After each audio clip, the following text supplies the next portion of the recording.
Olá pessoal, eu sou a professora Ângela e o tema da aula é inequação do segundo grau. Mas o que é uma inequação? Uma inequação é uma expressão matemática que possui a propriedade de expressar uma desigualdade. Enquanto uma equação expressa uma igualdade, uma inequação expressa uma desigualdade.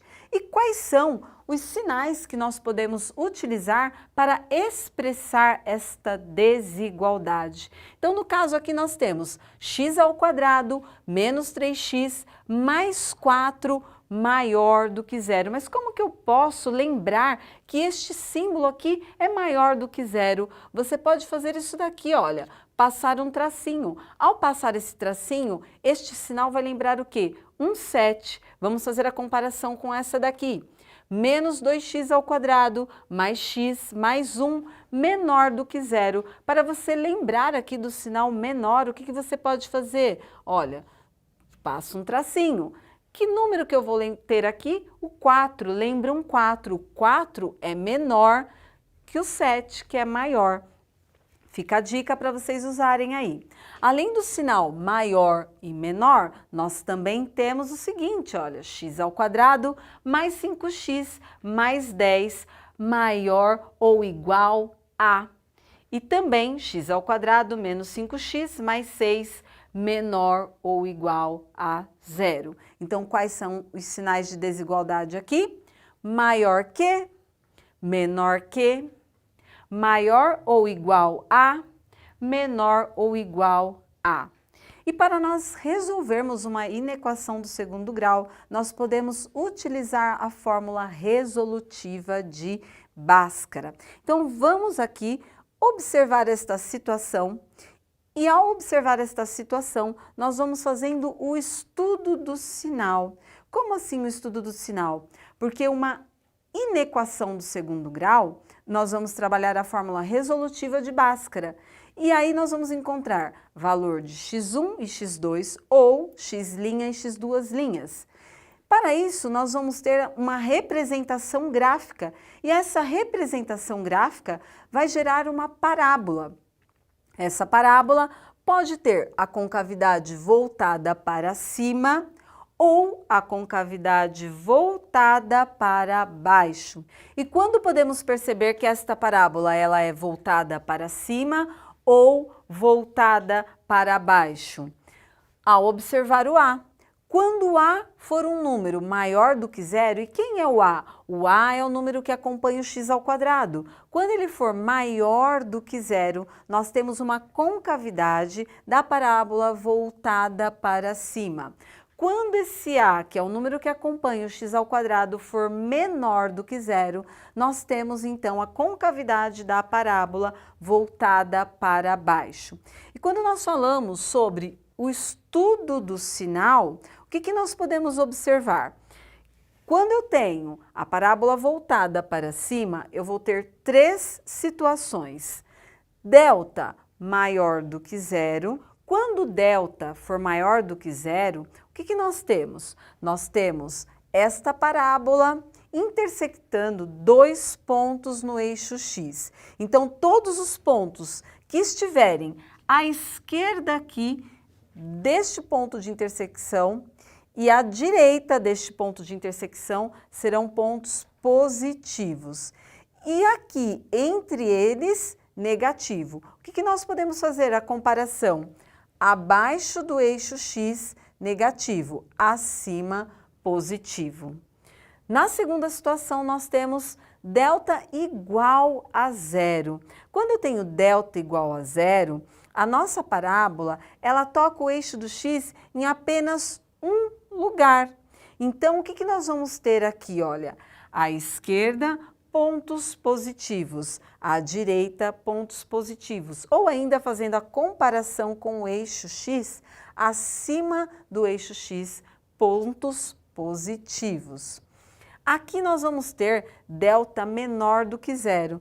Se o delta é menor do que zero, a nossa concavidade não toca o eixo x. Então, serão todos pontos positivos, todos sinais positivos. Agora, quando nós temos o A menor do que zero, nós também temos três situações. Quando delta é maior do que zero, esta nossa parábola com concavidade voltada para baixo vai intersectar aqui, olha, vai cortar o eixo X em dois lugares. E aí o que nós podemos perceber? À esquerda e à direita, nós vamos ter aí, olha, sinais negativos.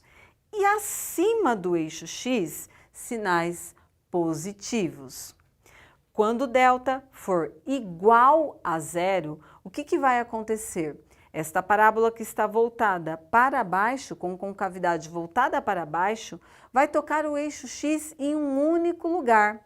E aí, tanto à direita quanto à esquerda, nós teremos apenas sinais negativos.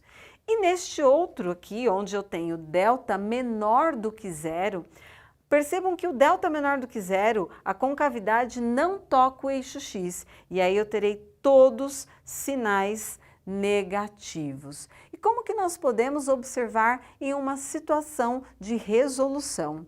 E aí nós temos o seguinte: resolver em reais a inequação x² menos x menos 20 maior do que zero. Para nós resolvermos aqui esta inequação, nós vamos utilizar a fórmula resolutiva de Bhaskara. Para usar a fórmula resolutiva de Bhaskara, nós vamos escrever os coeficientes. Quem são os coeficientes? Quem está aqui na frente do x², quem está aqui na frente do x e quem é o c. Quem está aqui na frente do x² que não aparece? É o número 1, então o a vai ser igual a 1. Quem é o b? O b é quem está na frente do x. Qual o valor dele?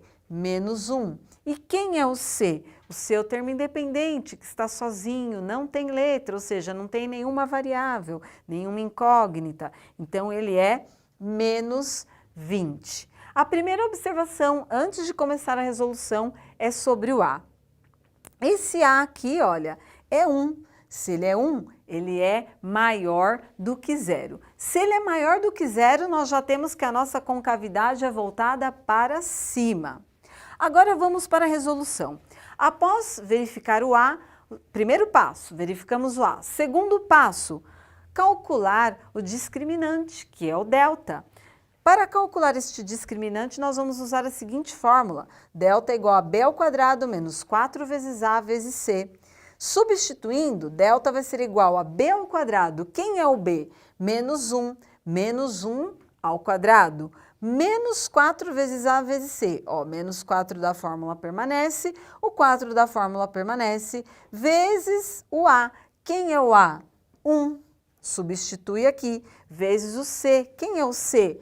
Menos 20. Substitui aqui. Um ponto muito importante, quando nós formos substituir uma variável, uma incógnita, ou seja, uma letra, por um número negativo, é muito importante que ele fique entre parênteses, porque assim você não corre o risco de errar na hora em que for desenvolver o restante do cálculo. Para continuar aqui, nós temos que menos 1 ao quadrado é menos 1 vezes menos 1. Menos 1 vezes menos 1, menos com menos na multiplicação, mais 1 vezes 1, 1. Menos 4 vezes 1, menos 4. Menos 4 vezes menos 20, menos com menos, mais 4 vezes 20, 80. E aí nós temos 1 mais 80. 1 mais 80, o nosso delta é igual a 81. Vamos fazer aqui uma observação na nossa tabelinha aqui do estudo do sinal. Temos a maior do que zero. Se a é maior do que zero, concavidade voltada para cima. Delta maior do que zero. Se o delta é maior do que zero, qual será o quadro que nós vamos encaixar? Nesse primeiro aqui. Então, nós já sabemos que a nossa resolução tem dois valores aqui para x, ou seja, ela vai intersectar nesses dois lugares aqui. E quais são eles? Vamos calcular agora utilizando a fórmula resolutiva de Bhaskara. E qual é a fórmula resolutiva de Bhaskara? Menos b, mais ou menos raiz quadrada de delta sobre 2a. Substituindo menos b, qual é o valor do nosso b? Menos 1. Percebam que aqui, mais uma vez, ó, menos 1 entre parênteses. Esse menos é o da fórmula, entre parênteses, o menos 1. mais ou menos raiz quadrada de delta. Quem é o nosso delta? 81. Sobre 2 vezes A. Quem é o nosso A? 1. 2 vezes 1. Fazendo agora o cálculo dessas operações, o que nós vamos ter? Menos com menos, mais que não precisa aparecer. Porque toda vez que nós temos um número sozinho, significa que ele é positivo. Mais ou menos aqui da fórmula, raiz quadrada do delta, que é 81, que número multiplicado por ele mesmo dá 81? O 9. Então, a raiz quadrada de 81 é o 9. Tudo isso sobre 2 vezes 1, 2. Agora, nós já chegamos na reta final. Por quê? Agora, basta calcular x', somando 1 com 9 dividindo por 2. 1 mais 9, 10. 10 dividido por 2, 5. E o x duas linhas subtraindo. 1 menos 9, menos 8. Tenho 1, devo 9, vou lá, pago, fico devendo 8. Menos 8 dividido por 2, menos 4. Quem são aí os nossos x? x1, x2 ou x' e x duas linhas? Menos 4 e 5. Nós vamos traçar aqui um eixo x e nós já sabemos que é esse tipo aqui, olha, de parábola que nós vamos ter. Então, a concavidade é voltada para cima. E aí nós temos os pontos menos 4 e 5. Porém, vamos agora fazer uma observação aqui do estudo do sinal. Menos 4 e 5. Aqui nós temos que x² menos x menos 20 é maior do que zero. Se é maior ou igual? Não, é apenas maior. Então, estes números aqui, eles vão ficar com um intervalo aberto, olha, intervalo aberto. Nós vamos deixar aqui a bolinha aberta, intervalo aberto. Por quê? Tanto menos 4 como 5 não vão fazer parte, porque eu vou querer todos os x que tiverem, então, olha, maior. Se é maior, são todos que estiverem no sinal positivo. E onde estão os sinais positivos? À minha direita e à minha esquerda. Se fosse maior ou igual, eles estariam incluídos, porém é só maior. Se é só maior, então eu quero todos os sinais positivos, todos os pontos positivos. Então serão todos que estão nessa direção e todos que estão, olha, nesta direção. E por que não aqui no meio? Porque aqui serão os sinais menores, né? Os sinais negativos. Já os positivos, à direita e à esquerda. E como que nós podemos escrever o nosso conjunto solução? X pertence aos reais, tal que x vai ser menor que menos 4. Olha, aqui está escrito 4, mas é o menos 4. X é menor que menos 4 ou x maior do que 5. Por quê? Para x, nós temos todos os números que são aqui, olha, menor do que menos 4, ou x maior do que 5. Então, x pode estar ou aqui à nossa esquerda ou aqui à direita. Resumindo, nesta aula tivemos inequação do segundo grau. Ponto muito importante para resolvermos uma inequação do segundo grau é verificar se A é maior do que zero, porque aí nós temos todas estas opções para o estudo do sinal. Ou se A é menor do que zero, porque temos todas estas opções para o estudo do sinal. E esta foi a aula de hoje. Espero que vocês tenham aprendido e gostado. Muito obrigada e até mais!